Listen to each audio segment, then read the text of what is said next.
gözəldir, ətliklidir. Allah bizə nəsib etdi, gözəl şamızlarında düzlatıb saysın. Buna görə canlarından keçmiş, igid zabit, əskərlərimizə, qəhrəmanlarımıza borcluyuz. Deyə, yaşsa hamıdan böyük olan, birinci Qarabağ müharibəsi zamanı əskər olmuş Adil dayı dinləndi. Adil dayı Vətən müharibəsində bələdçi kimi iştirak etmiş, Şuşaya gələn gizli yolları əskər və zabitlərimizə göstərmişdir.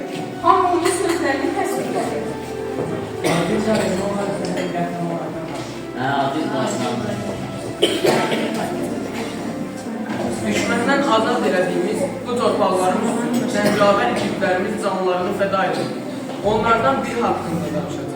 Hazret Fatih kimi tanınan xüsusi təyinatlı qüvvələrin baş siri Camal İsmayılovdur. Vətən müharibəsi başlayandan Camal Hadrut qəsəbəsinin, Füzulinin, Qubadının, Laçının uğrunda gedən döyüşlərdə vuruşur və düşməndən azad edir. Camal İsmayılov çox sayılı təlimlərdən keçmiş peşəkar hərbçisi idi. Dəfələrlə idman yarışlarında iştirak edib və qalib gəlir. Bundan əlavə Camal Rus, İngilis və erməni dilləri mükəmməl bilir. Erməni dilini niyə öyrənmişdik ki, nəyəsə lazım oldu? Oldu, əskər oldu, axı Camal kəşfiyyatçı idi. Düşməni yalnız silahla deyil, ağılla, zəka ilə məğlub etməyə bacarmaq lazımdır. Hadrut istiqamətində qanlı döyüşlər gedir.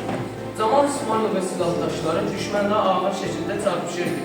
Bu zaman Camal İsmailovun ağlına belə bir fikir gəlir. O, erməni döyüşçülərini rahatlı qovşaqlarına qoşdu və erməni dilini mükəmməl bildiyinə görə ermənilərin nə edəcəyi haqqında onları yaxşı dinləyirdi. Bu zaman özünü döyüşlərə birində Çinli zabit kimi qələmə verir və erməni döyüşçülərinə geri çəkilməyə verir. Və baş çizilib planı baş tutur, erməni döyüşçülərinin bir çox hissəsi Hadrut istiqamətindən geri çəkilir. Gör necə ağıllı və özünü olmasan ki, o qədər düşməni çaşdıra bilərsən. Camal çox cəsur döyüşçü idi və vətəni çox sevirdi. Döyüşlərin birində yaralansa da sağlanan kimi yenidən cəbhəyə götürür. Amma orada Camalgilin dəstəsinə əsas yüksəlişlərdən birinin alınması əmri verdi və buradan Laçın dəhlizinə nəzarət etmək mümkün idi. Bunların hər növ silahdan, minatanlardan, toplardan, artilleriyadan, hər növ silahdan onlara atəş açırdılar. Amma buna baxmayaraq, igid döyüşlərimiz həmin yüksəlliyi ələ keçirir və düşməndən azad edildi. Buradakı erməni döyüşçüləri silahlarını atıb, qorxu içində geri çəkilir. Camal İsmailov özü 200-ə yaxın erməni döyüşçüsünü məhv etsə də, bu onun son döyüşü oldu. Kim deyir şəhidlər ölür, yalandır. Şəhidlər torpağa yeni qan verir. İllərdir yağlı idi Qarabağ. Şəhidlər, qazilər onu qan verir.